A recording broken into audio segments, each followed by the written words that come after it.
Before the likes of Daniel Dubois and Anthony Joshua, there were British fighters who put the nation on the global boxing map. One name that shines brightly is the legendary Frank Bruno. Bruno was once the pride of British boxing fans, captivating them not just with his explosive knockout power that electrified arenas, but also with his humility and charisma outside the ring. During his career, he scored 38 knockouts and 40 wins, and stepped into the ring with boxing greats like Lennox and Mike Tyson, living to tell the tale. This is Frank Bruno. Frank Bruno was born in Hammersmith, London, in 1961.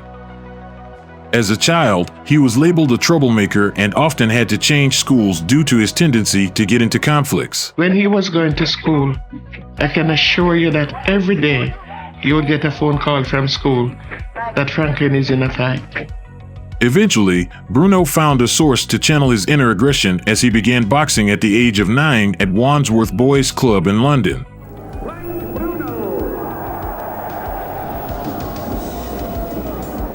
As an amateur boxer, he amassed a 20-1 record, becoming the youngest ever amateur British champion at just 18 years of age in the process.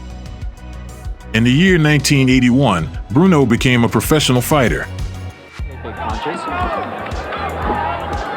Bruno taking a long look at him while he was waiting in the neutral corner there. And Guerrero's down from that one. That's the right hand again, and this is what the 8, still in the first round, remember. Bruno setting him up with the left jab there. Down he goes again. Oh, that punch seemed to land across the top of the head. Frank's strengths were his power. He had a massive right hand that could knock anybody out. And Stevenson holding up on the middle rope and comes out. He would go on an impressive knockout streak, crushing his first 21 opponents. Oh, good punch. Right and left hand, and over goes Gibson. Good punches left and right. In the first round. And he's got, and so Bruno marks up win. I'm going to be the world champion, and I think if by the time I'm 25, I think I should be the world champion by the time I'm 25, you know? Bruno's rise to stardom was meteoric, and his knockout power quickly made him a feared contender in the heavyweight division. I realised that Lawless had a lot of work to do with him in the gym, but obviously the potential was there. And that defeat seems to have sickened him of the game, and that punch. So do you imagine the punch bag as a person? Yeah, the man's trying to stop you from making your living. And what sort of combinations do you try next? Well, jab, right to the belly, left hook. Each victory solidified his reputation as one of Britain's brightest boxing prospects, with fans eagerly awaiting his next fight.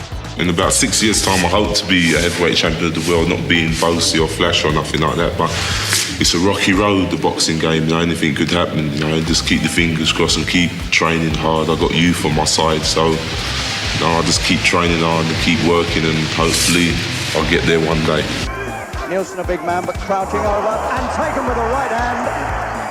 His devastating punches became his signature, and it seemed like no one could stand up to him. That's a left hook, and it's taken everything out of you. But as his fame grew, so did the level of competition.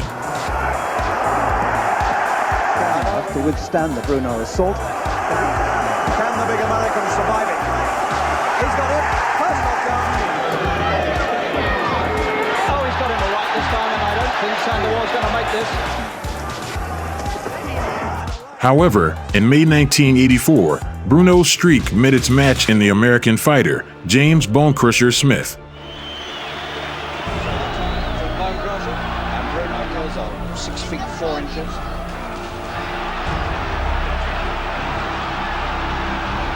Quite a slippery customer.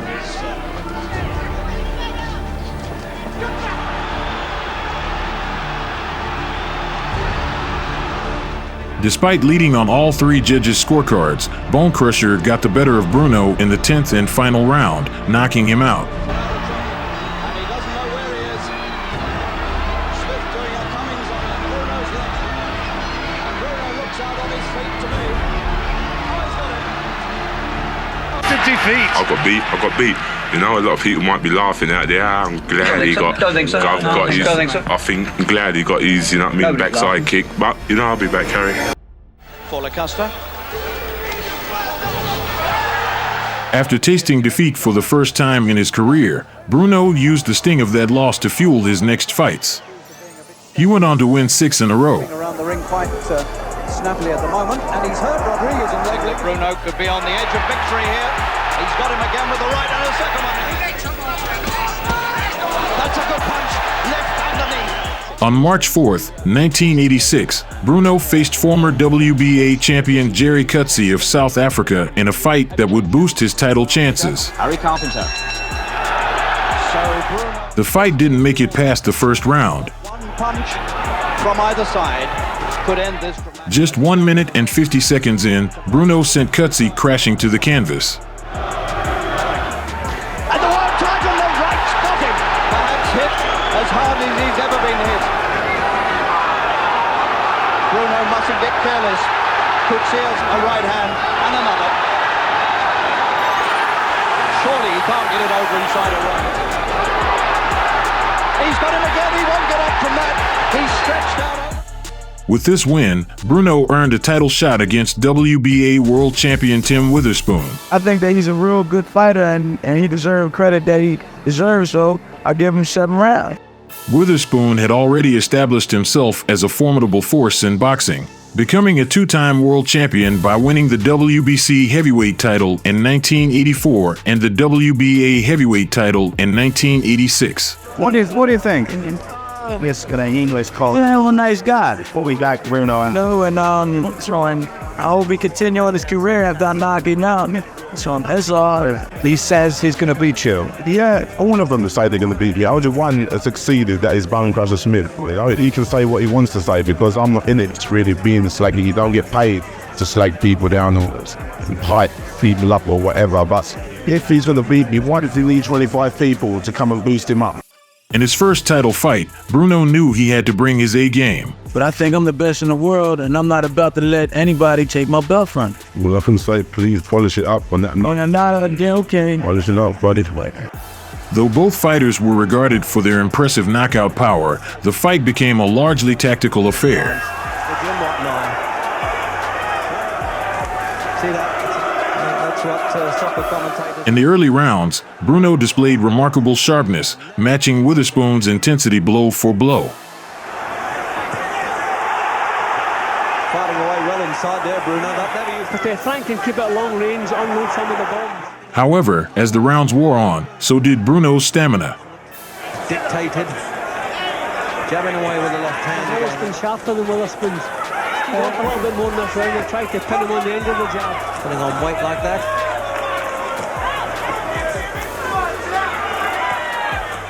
Witherspoon smelled blood and seized the moment, ending it all in the 11th round. On the top of the head, the left hook. He's starting to go to pieces in the corner, and he's breaking up a bit now. He's hitting him on. He's down. He's got to get him up. Bruno, coming off a tough loss against Witherspoon, did not stay down for long. Frank did well to keep him. Tillis, who last May has fought a lot of good men. That's quite a bit of damage.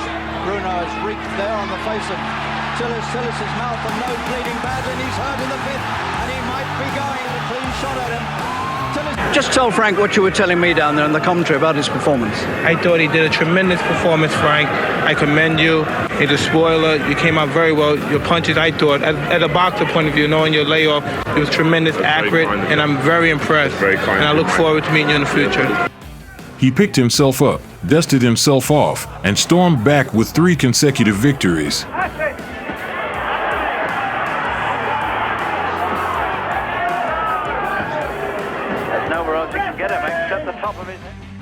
By October 1987, Bruno was ready for an all-British showdown against veteran fighter Joe Bubner. Bubner, although past his prime, was no pushover. He was fresh off impressive wins over the likes of Greg Page, James Tillis, and David Bay. Just shown bits in before. I'm going to try to exploit that. Over there. That's the one thing he's always had is this. The fight was electric as Bruno gradually took control. 37. He doesn't want to dry out. The most important punches in this fight. See, Bruno's jab. All the words that have been coming his way. In fairness, too much, Jim. We covered those fights. Well, the difference was, Reg, those were fighters slightly over the hill. His courage, because he was always brave.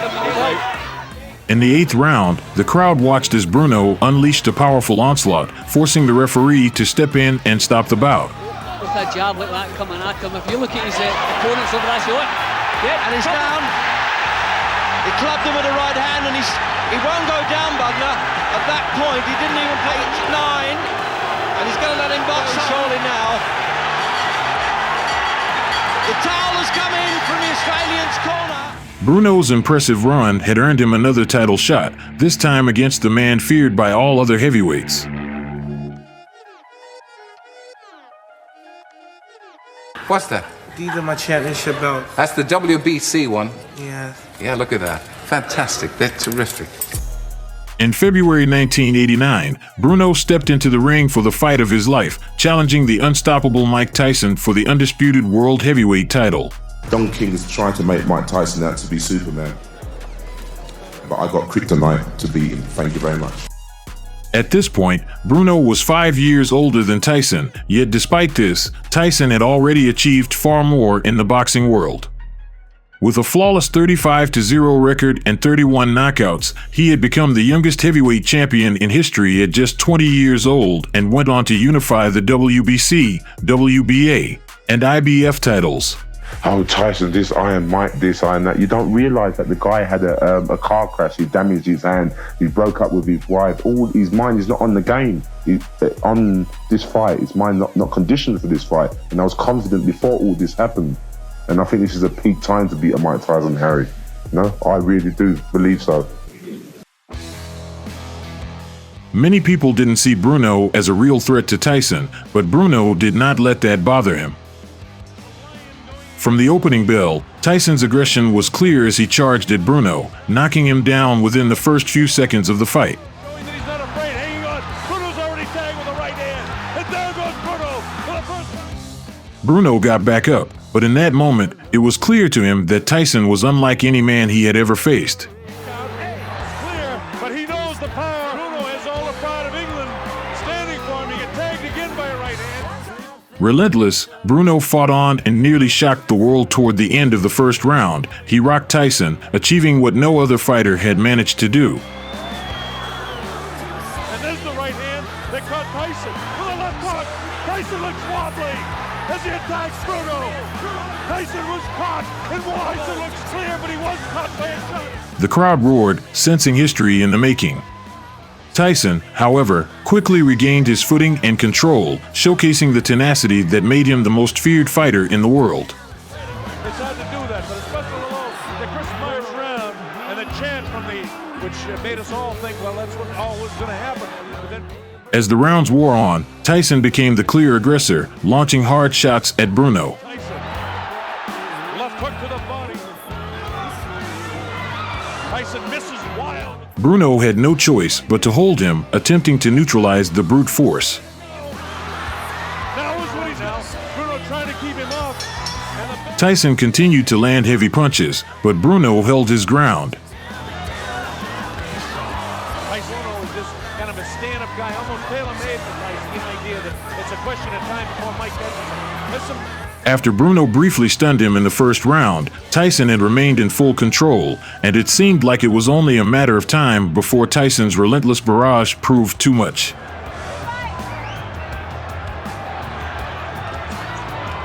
Right hand more, and trying to catch Tyson with a left hook. That light, another right hand gets through. The end came in the 5th round, with just a minute left on the clock. Tyson unleashed a relentless assault. Seats about 8,000 or 9,000 in the Hill Hotel. Bruno is not that time, and Tyson knows it. Tyson trying to attack now to finish him off. Bruno fought hard to remain on his feet, but after a punishing flurry of blows, the referee decided he had seen enough. Tyson knows he's got him in big trouble. If he doesn't answer it, Richard Steele. Even after losing his second title fight to Tyson, Bruno didn't back down. For him, it was all or nothing. Tyson wins on a 5th round TKO.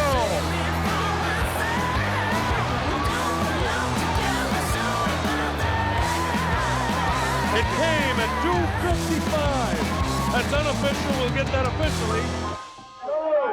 Give me room to let it around. Get him in again. Come on. Come on, where's he? You did us proud. You did us proud. Weren't intimidated at all, Frank? But one little bit. More intimidated by you. Good luck.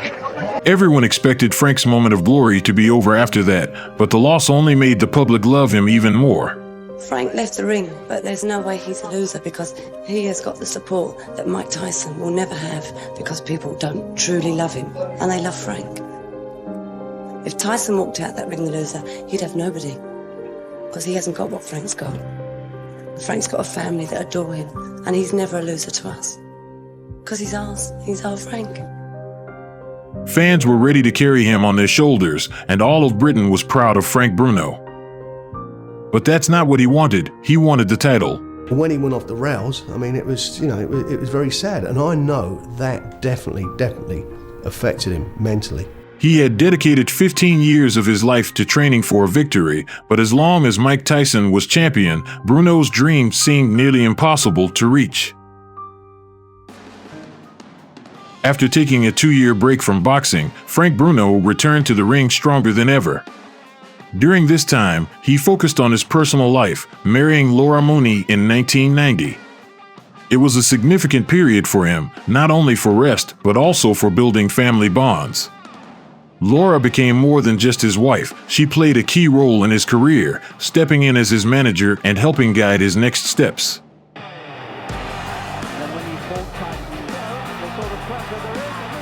He stepped back into the ring with strong focus, winning fight after fight and keeping his place among the world's top heavyweights.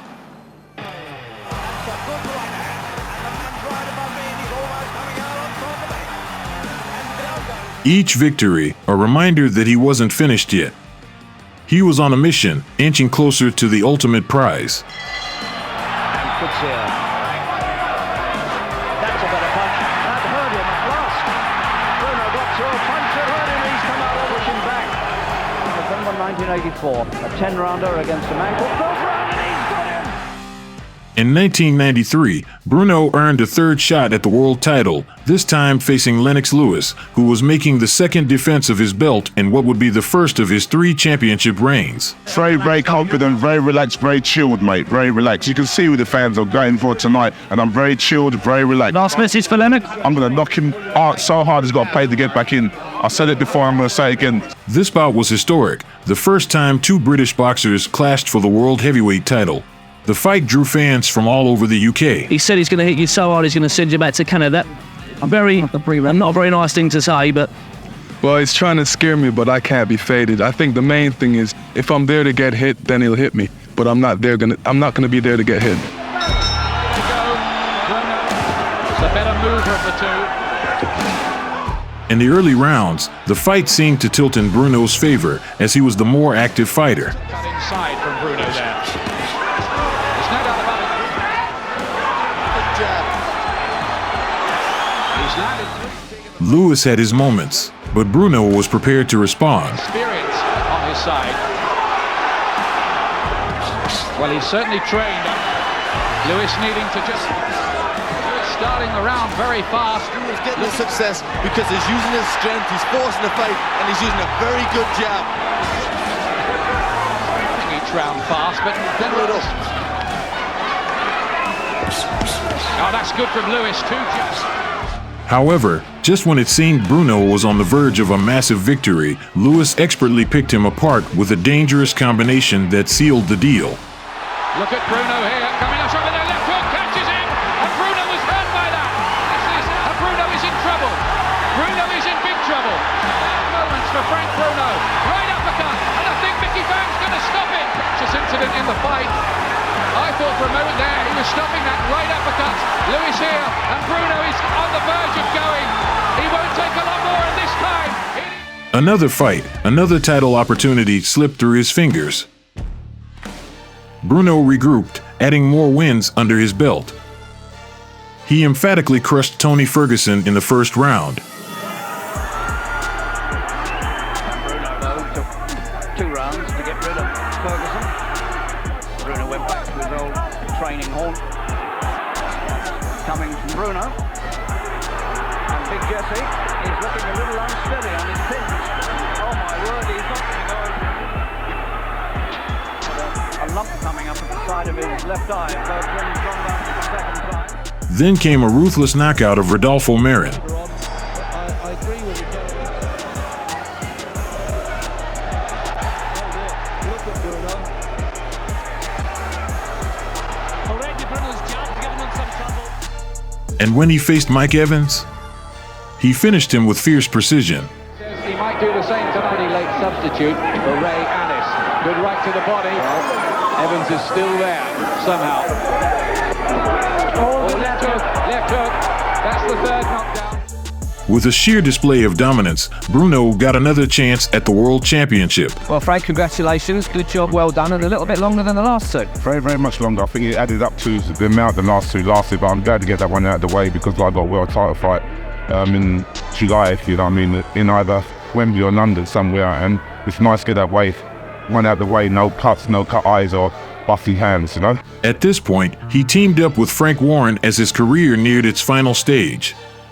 Warren, who was working with American promoter Don King, arranged one last title shot for Bruno. Please welcome, making his way to the ring, the challenger, Britain's Frank Bruno.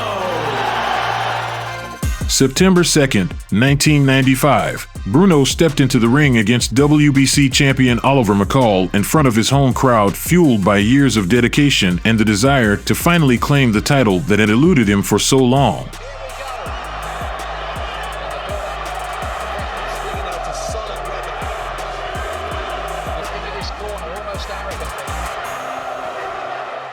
The fight began with both men trading blows, each testing the other's defenses.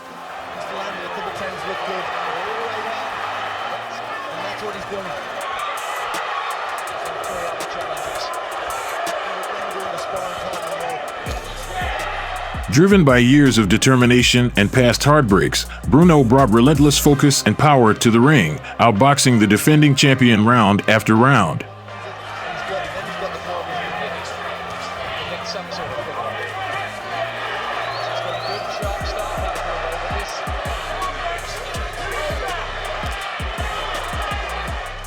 However, as the fight wore on, Bruno began to show signs of fatigue. The British fans held their breath. Memories of previous disappointments against Tyson and Witherspoon flooded back as they watched on. Despite his exhaustion, Bruno stood firm.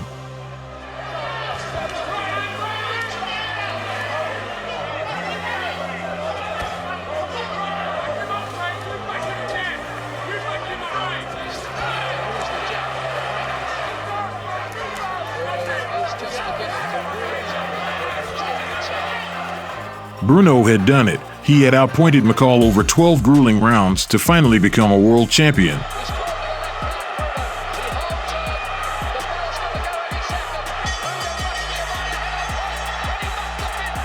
Fulfilling a dream he had fought for over a decade, joy and relief washed over the Brit, marking the biggest moment in his storied boxing career. What was a fantastic performance. Has it sunk in yet? You're the world heavyweight champion. It hasn't sunk in as yet, but I'm just thank God I won it. You know, I've got this belt around, it's like a dream come true. He was crying after the fight. He couldn't believe it himself. He just could not believe that he finally got that belt strapped round him. It was thank you to Frank Warren and thank you for Don King and thank you to all the people staying behind me and persevering and sticking with me back. Cheers. You're a very emotional However, man. his joy wouldn't last for long. An old nemesis was lurking in the shadows. After defeating Bruno in their first encounter, Tyson went on to defend his title against Carl Williams before facing a shocking defeat to Buster Douglas.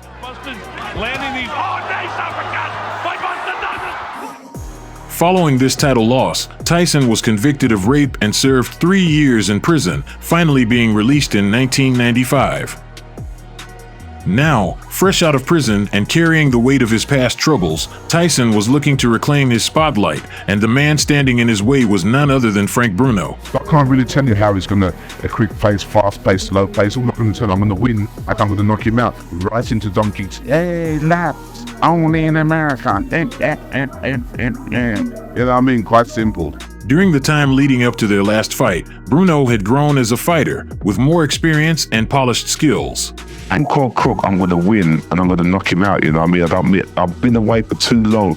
I waited about 16 years to get in this position where I am, you know what I mean? And boy, he'd have to kill me to beat me that night, man. He'd have to murder me, I'm telling you. He'd have to kill me. However, the eye issues that had troubled Frank since their first fight were bound to affect him. In truth, he shouldn't have even stepped into the ring. Yet, despite the worsening condition, Bruno chose to fight.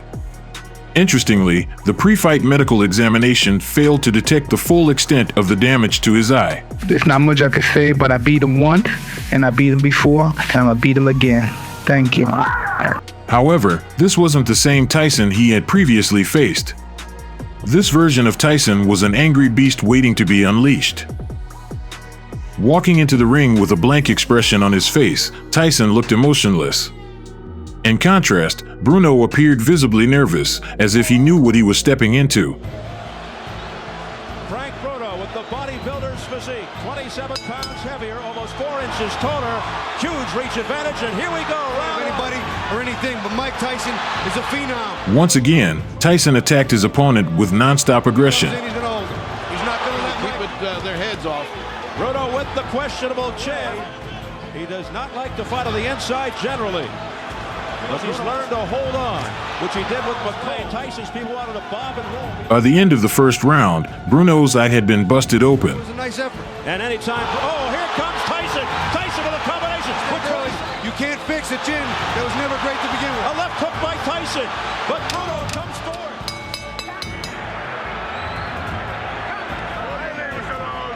As Tyson continued to deliver a beatdown, Bruno tried to slow his momentum by holding, just as he had done in their first fight. But again, it wouldn't stop the inevitable. Anytime he gets close to put any efforts toward punching if he's just worried about holding. Did not react as badly as he did to the jitters. He may be settling in. Halfway through the second. Less than a minute remaining in round. And that's saying something for a 247-pounder. There was a nice right uppercut by... The fight wouldn't go past the third round. And this is what Bruno expected. He said he's not looking for the Tyson of what McGillian Mathis. Here's a combination uppercut by Tyson. Tyson laying it on, pouring it on. Down goes Bruno into the ropes. And it is all over.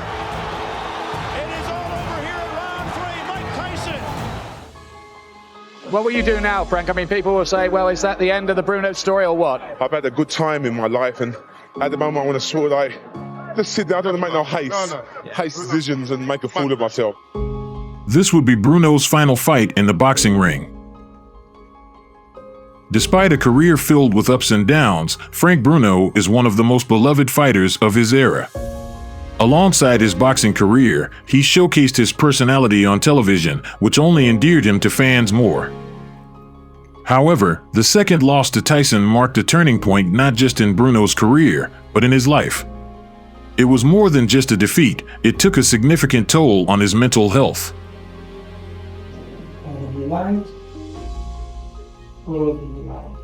When I saw him again, Frank had in fact total retinal detachment. He had further surgery which was able to reattach the retina, but because of the nature of the injury, the centre part of the vision has unfortunately been irreversibly damaged. I had to tell him firmly and finally that that was it. Following the loss, Bruno struggled, becoming nearly unrecognizable to family and friends. His undiagnosed bipolar disorder fueled the problems, leading to a dark period of substance abuse. I heard that he was smoking a lot of shit. I heard he was putting some stuff up his nose as well, and it was just, crazy. I mean, what was going on here? They was telling me I had all different things. I was acting very, very strange, but I didn't listen to them. You know what I mean? Didn't listen to them at all. You know, I was supposed to take some tablets, but I didn't take them. Well, I started taking them, but after a while, I just carried on training, doing whatever I got to do, carrying on my life, and I didn't really realise what about the manic depression was, you know? I didn't even understand. Eventually, Bruno sought the help he needed, turning his life around. He dedicated himself to mental health advocacy, sharing his story to help others facing similar struggles. Today, Bruno is a healthy man and continues to inspire others through his work in raising mental health awareness. Bruno's career, while not as decorated as that of Mike Tyson or Lennox Lewis, left a lasting mark on boxing history, especially in the UK. With an impressive knockout percentage of 84%, he held one of the highest knockout ratios in British boxing.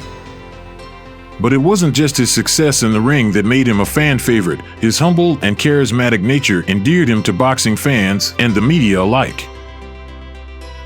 Bruno's legacy endures as he remains a symbol of grit, determination, and genuine character, whose contributions to the sport is remembered with admiration to this day.